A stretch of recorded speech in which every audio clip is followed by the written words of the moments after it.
Hello, John Reed, AeroDinosaur. In this part 2 of our Super Constellation series, we experience aspects of an engine cylinder change, engine run-up, and the resultant maintenance test flight from the flight engineer's perspective, from the camera of Walter Davis, one of my closest friends at Save A Connie in its earliest days. He usually went by the name Willie and was the very first chief flight engineer at Save A Connie. Willie spent previous thousands of hours as a TWA flight engineer on constellations in the 1950s and 60s, and then into the jet age.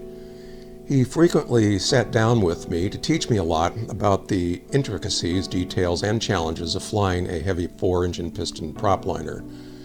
It's much of his knowledge that was incorporated in my earliest propliner videos, and I still incorporate his knowledge to this day.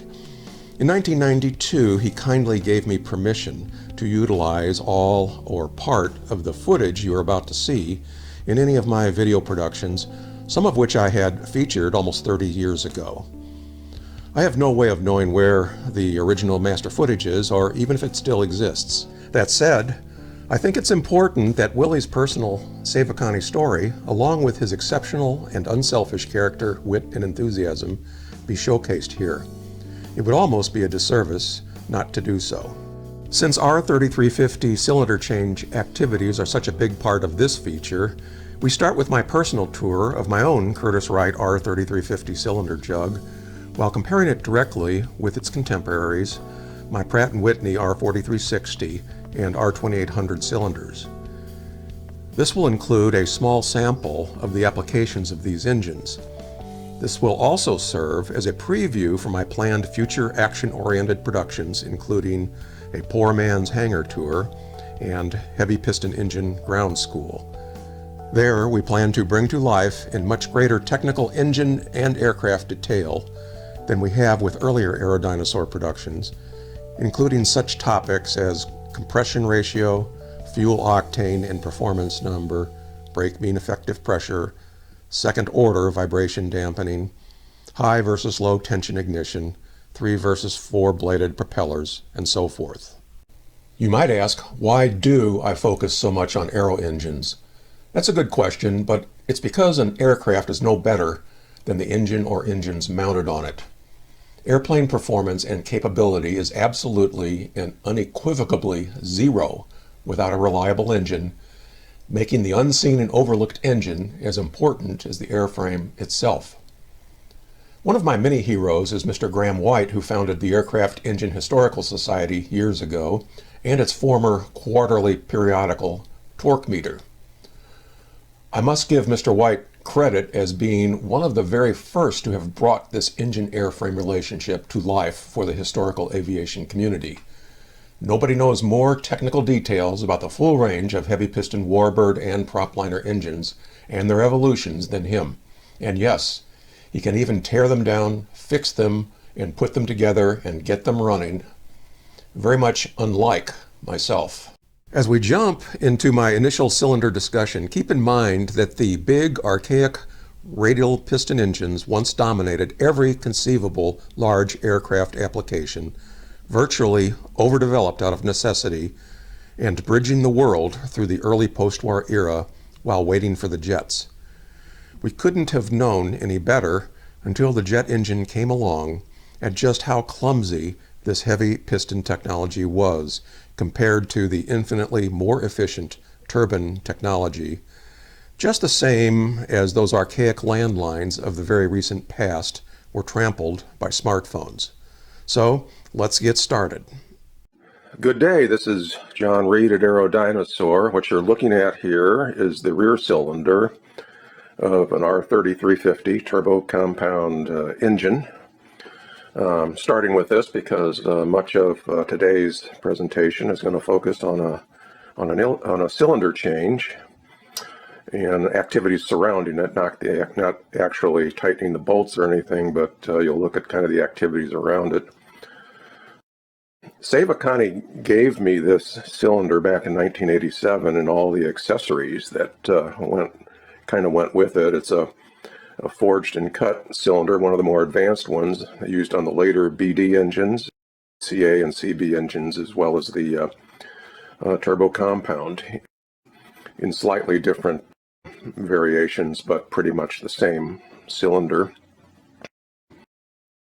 All these parts are damaged and could not be used by Save A Connie.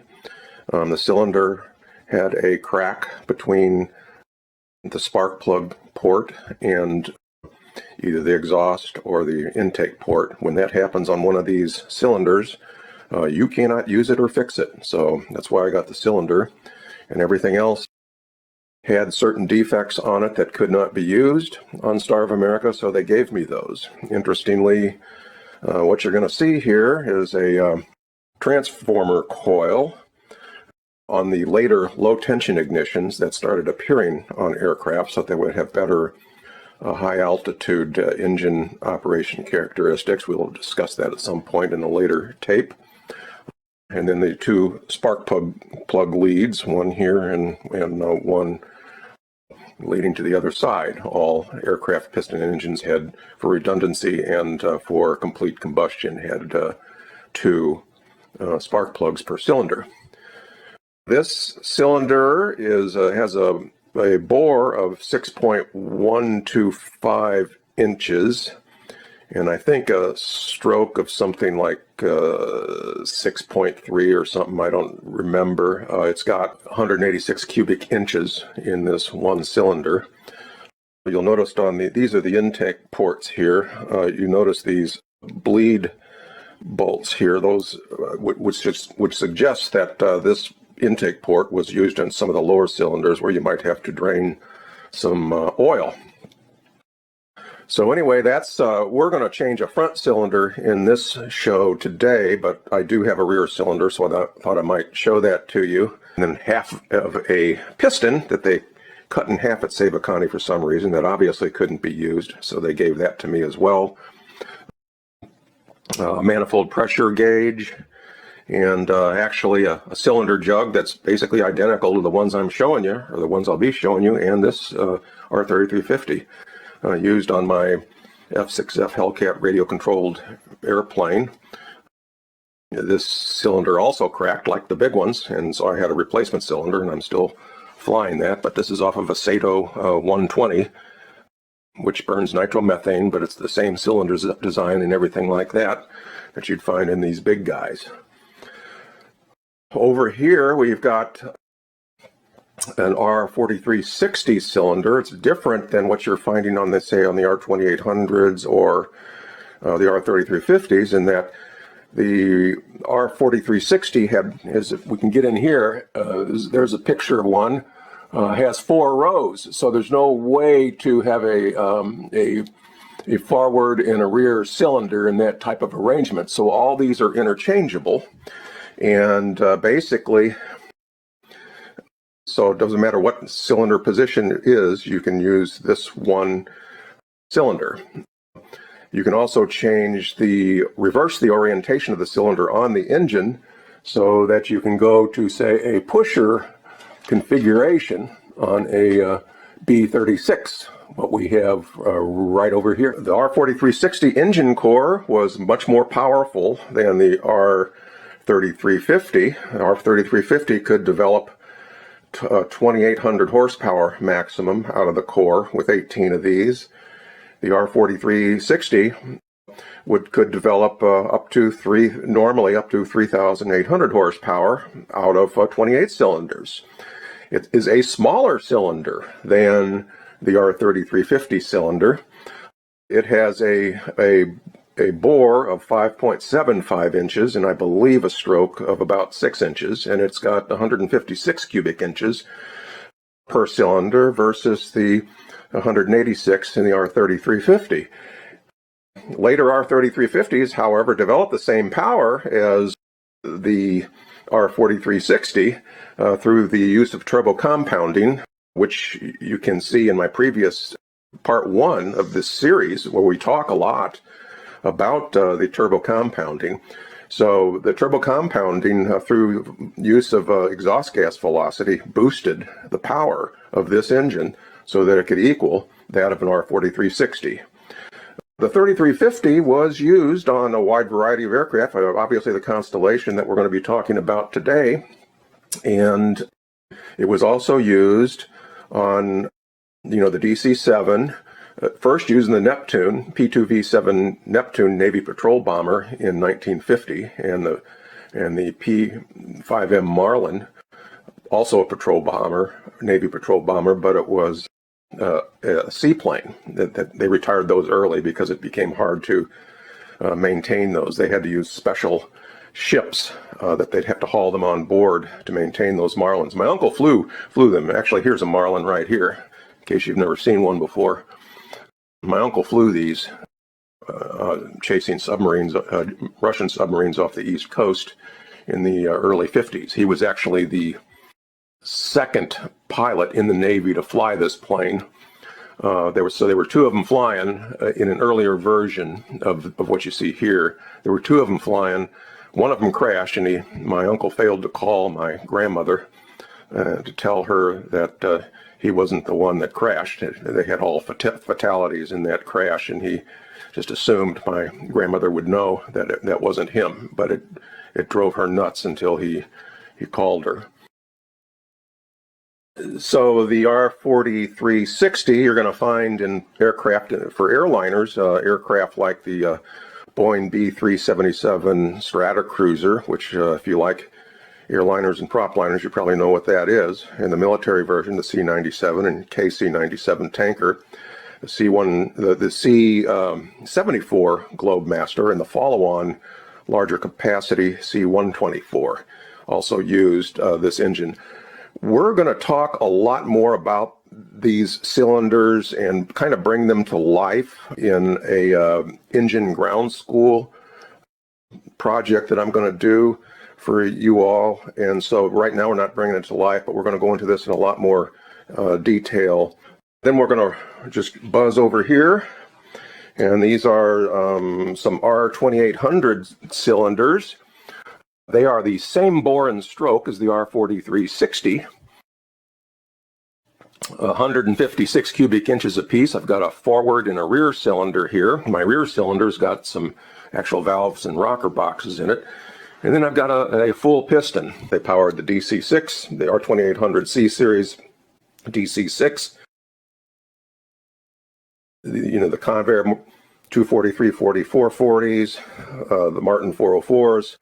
And then the military versions, the Convairs, the T-29s, and the C-131s, and a number of other aircraft kind of outside the propliner realm. You'd find these in the later Corsairs, the C-Series, and later single-engine Vought Corsairs, F-8F Bearcat, planes like that. Even the later P-47s had these. All my cylinders are later model cylinders that were manufactured, that didn't start being manufactured using the forged and cut method until the middle of World War II.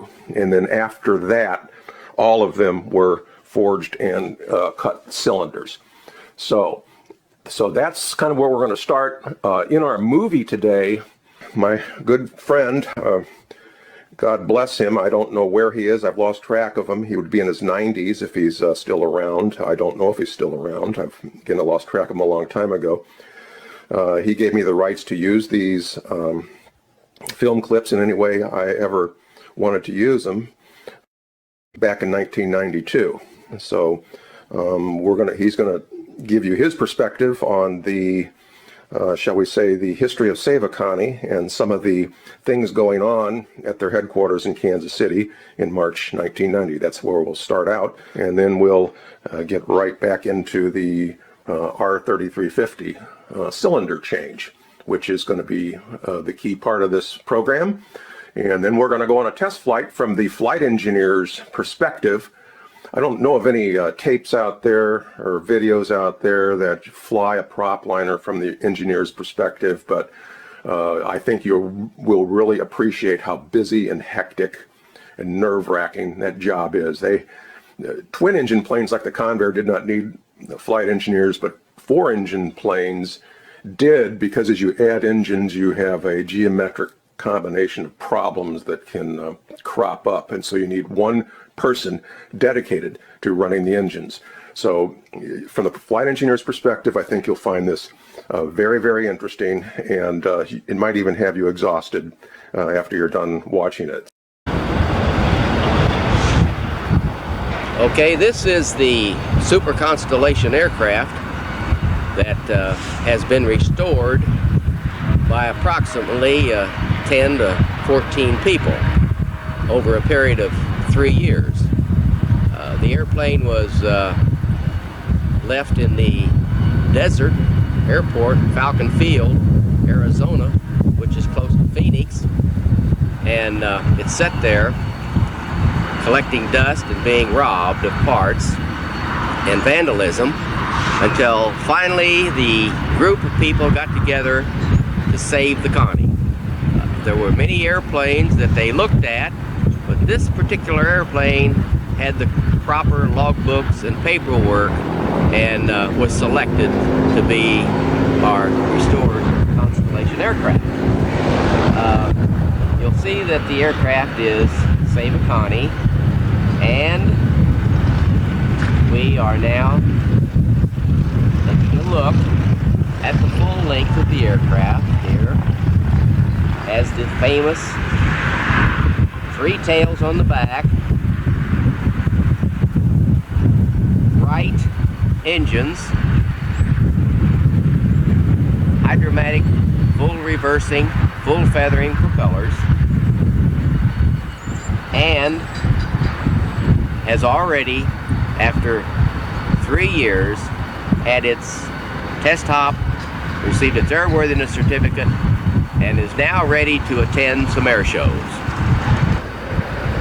What you see now is the Star of America painted on the nose case, and I will bring that up close so that you can read it better. Here we go, we're coming up closer. Of course, the wind is blowing, and there could possibly be a little bit of a whistle or something in the mic. Now you can read Captain Jack Davenport, and this is the Star of America airplane. And as we go farther on down, we'll have to go back into more of a wide angle to get a better view. Okay, I would like to scan a little bit towards aft. This airplane is 113 feet long. The wings are 123 feet wide, including the gasoline tanks, which make up the tip. We'll talk about those a little later. This is number 4 engine. Now we're panning back towards the power recovery turbine. There are 3 of these on each engine, and they increase the horsepower 150 each. It's supposed to be 450 added horsepower by the 3 PRTs. The exhaust, which drives a turbine, which is oil coupled through a drive to the engine crankshaft. Now as we come out farther onto the wing, you can see that the underside of the wing fairly flat. Notice the landing light is retracted. Moving on down, number 2 engine is closest to the fuselage, and number 3 engine is closest to the fuselage on the right side. And we're panning past that nacelle. Down from that is the main landing gear on the right side. And as we continue back, we see the colors on the aircraft. We're now viewing part of the tail section. There are 3 rudders which make up the famous tail of the Constellation aircraft. Here we go again. This is out in the parking yard now of the Save A Connie. These are engines that are no longer time-wise able to be used. We're still able to get parts off of them, such as hose clamps and small fittings, push rod covers, rocker box covers, push rod housings, and special nuts and bolts and all of that. We have extra cowling. We have quite a bit of equipment. You will be able to see here that we have a lot of engines. Way down at the back, bring that up closer to you. Way down at the back there are some engines that are under canvas. Those are engines that are in pretty good shape. There you can see that we do have a fuel truck, and we're able to pump fuel out of the airplane into the truck if we want to work on the fuel pumps or a fuel tank or something, and change it back, pump it back into the tanks. Most of these parts will never be used. A lot of them will go into museums as engine parts, showing the type of engines and how they're built, and I suppose we'll end up donating most of this equipment back here. Now this airplane was located in the desert out in Phoenix, Falcon Field actually, it's close to Phoenix, and it's set for 11 years, was purchased by one fellow on a bid, and he later donated it because it had to have a lot of work on it and it needed a lot of people. Now, this is the only place in the world, probably the only time, that an aircraft of this type could be completely restored into an airworthy flying condition.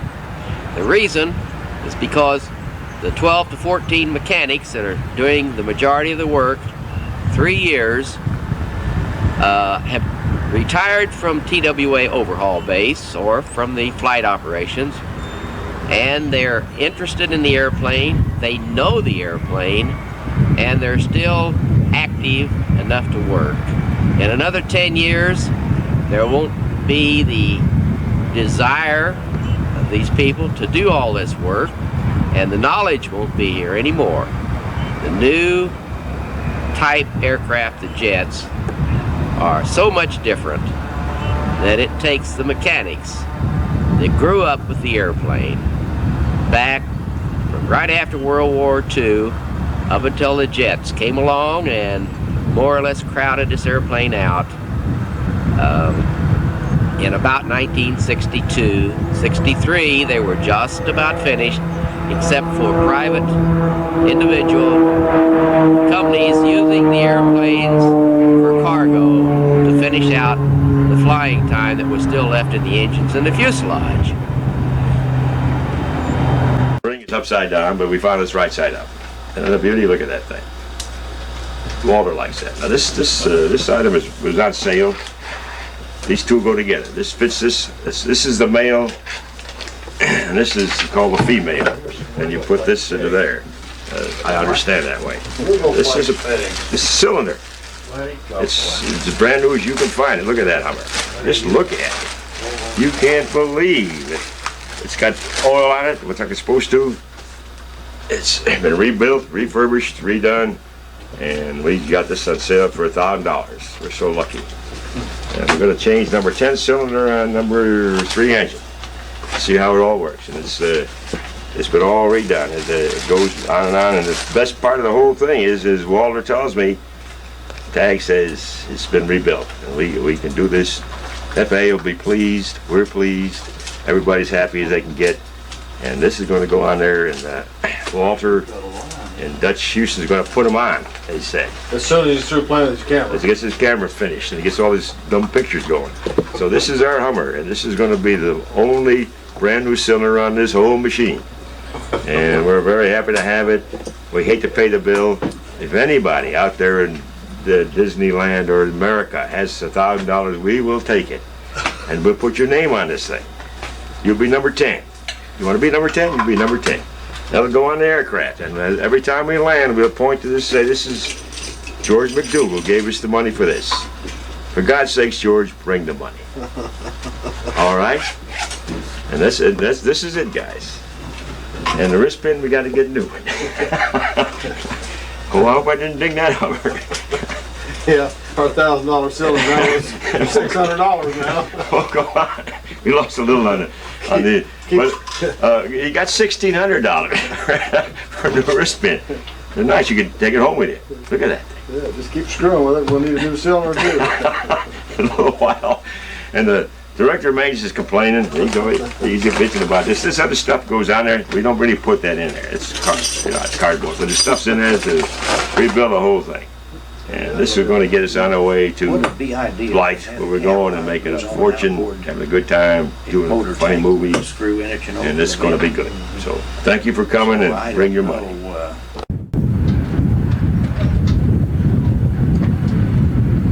This is number 3 engine, and Dutch is about ready to put a new cylinder on the number 10 position. As you can see, the old cylinder is removed.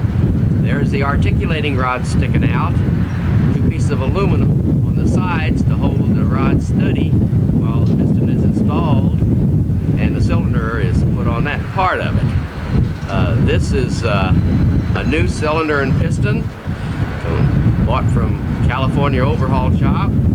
So all the dimensions on it have been checked, and they're all within limits, and this will restore this engine to good operating condition. Well, this is March the 15th. It's been 2 days of rain.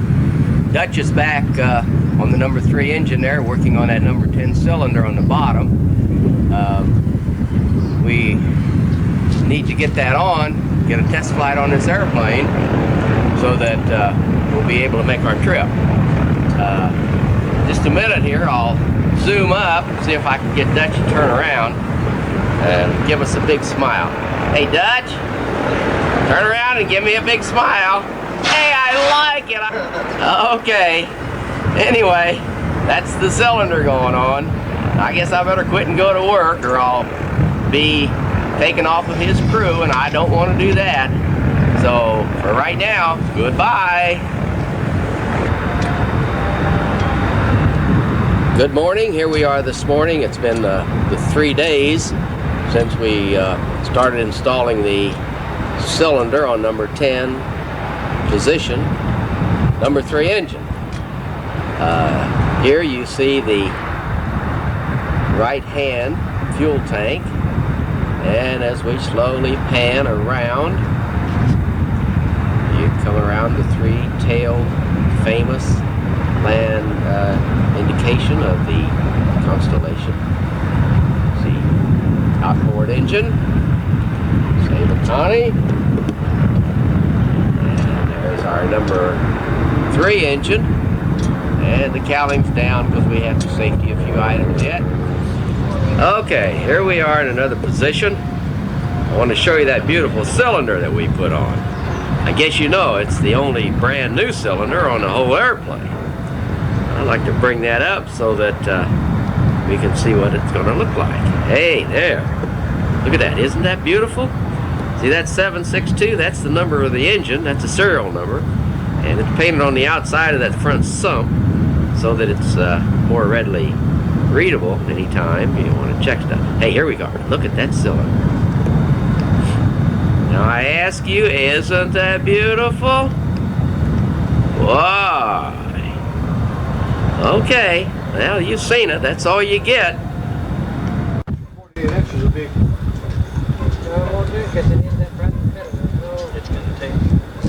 That's where you got.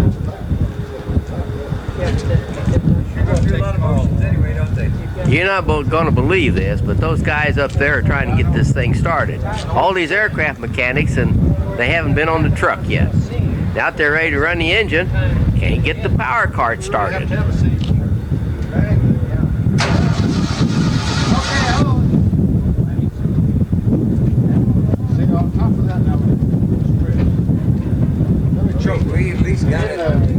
Okay, here we go. We're turning number 3 engine with the starter. After it's cleared, it'll start up.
nut loose and let oil come out of it, bleed the air out of what's called the BMEP transmitter. That's the brake indicating instrument. It shows you the brake horsepower of the engine. And it needs to have the air out of it so we get a correct reading on it. So he's bleeding that now up in behind the engine.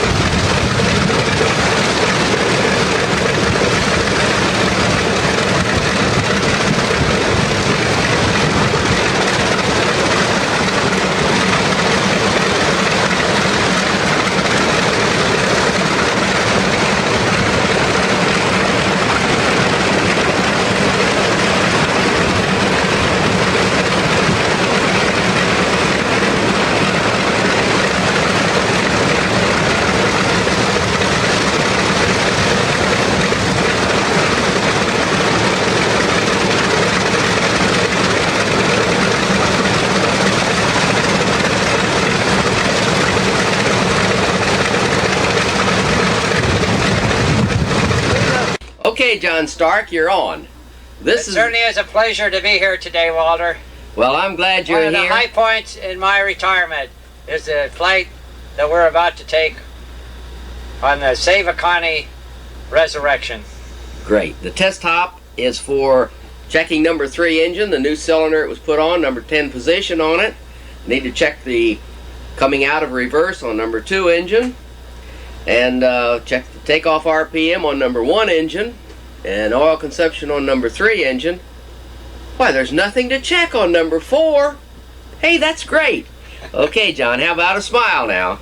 We're smiling. Well, here we are, ready for our first test flight. The wind's blowing. You'll probably hear a funny noise in the microphone. However, we're going on board. We're getting ready to go on and start engines. We're all set for this test hop on St. Patty's Day. And we will be flying at about 4,500 feet.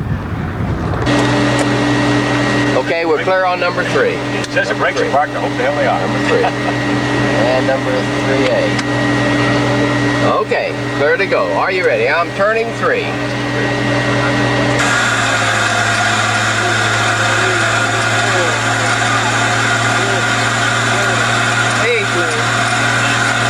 Contact 3. Contact.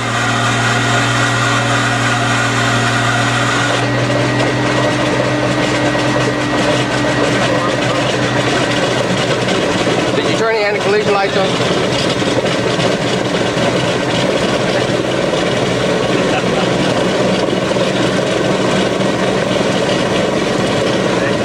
Okay, do we do the hydraulics? There's the next close. Clear on forward, turning forward.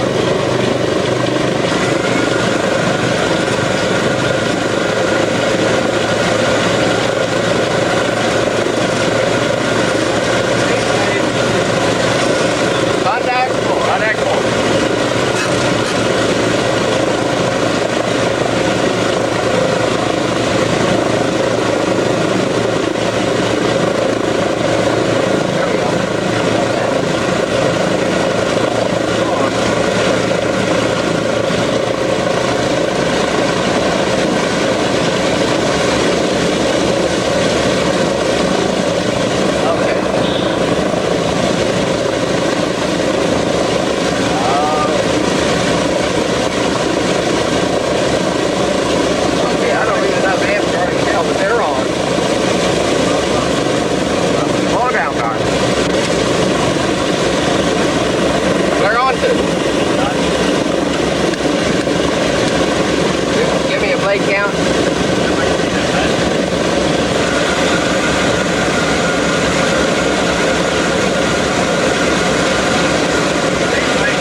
starting engine checklist. Want the radios back on, please?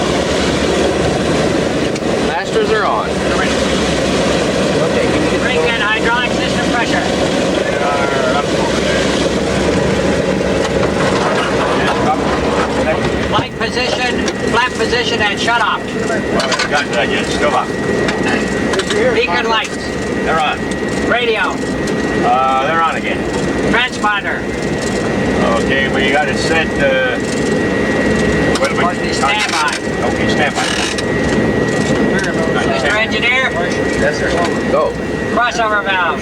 Close. Door light. Indicate close. Generator. On. Battery selector. Aircraft ship's battery. Cow flap, circuit breakers, and position. In and open. Open and in. In and open. Fuel pumps. Off. Forward cabin door. Secure. After starting engines checklist completed. They got the gear fence down there? We don't have gear fence in, do we? They're out. Okay. Watch 4, Willie. Huh? RPM 14. It's holding.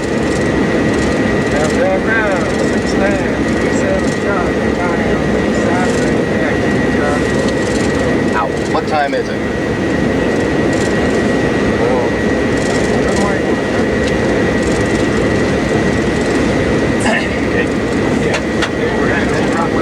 Okay. We're on the right. Yeah, that's about 10 minutes off. Okay, the next checklist is before run-up. Out of 37. Well, after the flaps, 60 meters. Okay. All that good stuff.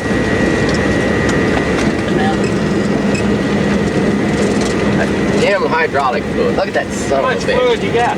I'm down to a quarter of a tank in the primary, and the secondary is 5/8. I don't know why it does that.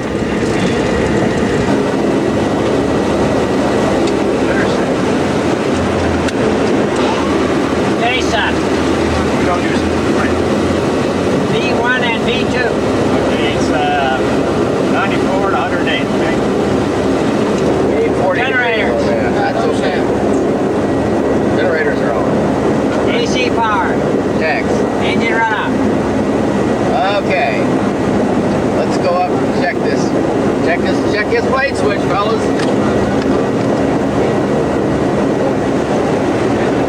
Count the RPMs on it. How much is it? 12 to 17. Well, talk to one of the guys. 12 to 17. That's good. I think that you told me it was maybe every spark at 1200. Used to be a part. What's the matter with two? Nope, it's on it. Spark, so that's 1200.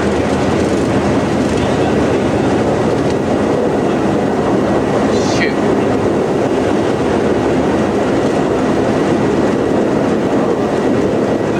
It's okay the second time.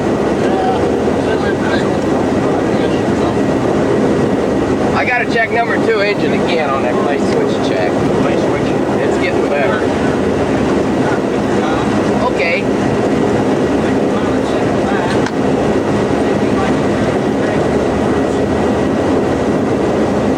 Okay, all right.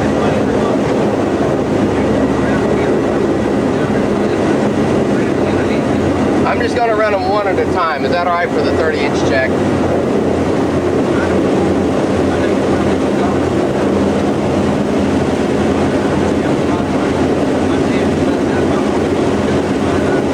Okay. Let me write those down. Somebody write these down. Pencils in there. Check 1, please. Hit one. Left. Hold. Right. Hold. Man, we don't have 50 RPM on that one. Have you got it? Let me go. Okay, 2250 RPM. Yeah, okay. 30 inches. 30 inches. 120 BMEP. And 625 fuel, 720 fuel flow. 720. Now number 4.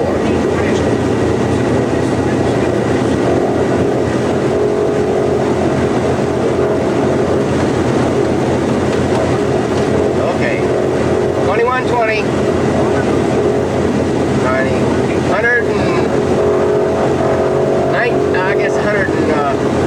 109 BME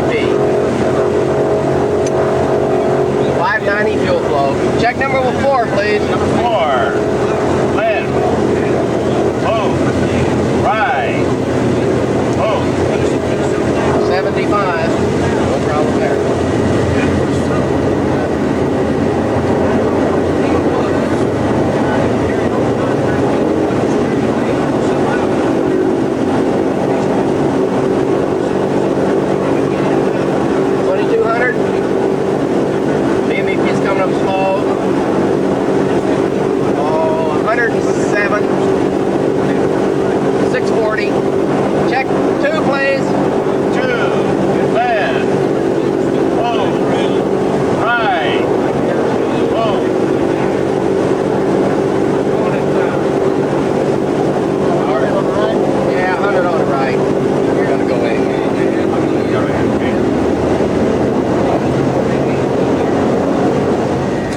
Looks good. Isn't that nice? I'd like to get the RPM. We're looking for 2850. Set the others down. Yeah, I'll try number 1. Oh, crap. What we got over? I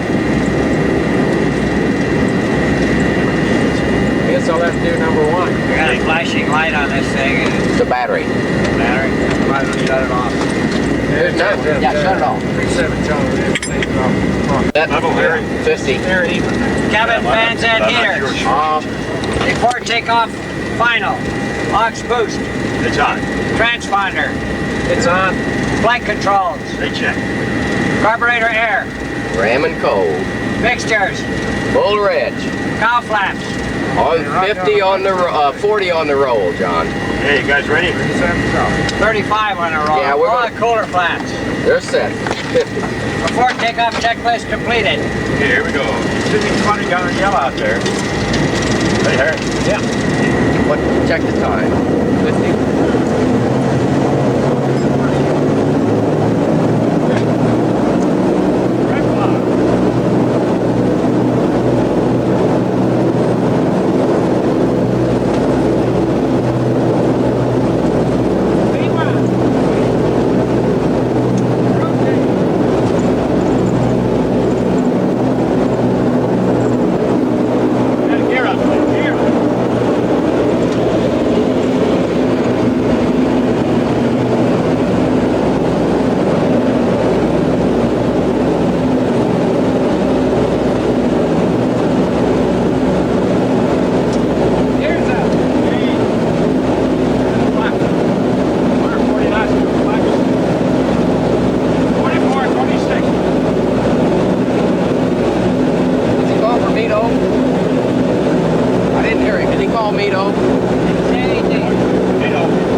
lost any hydraulics, Willie, back there? Oh, we're okay.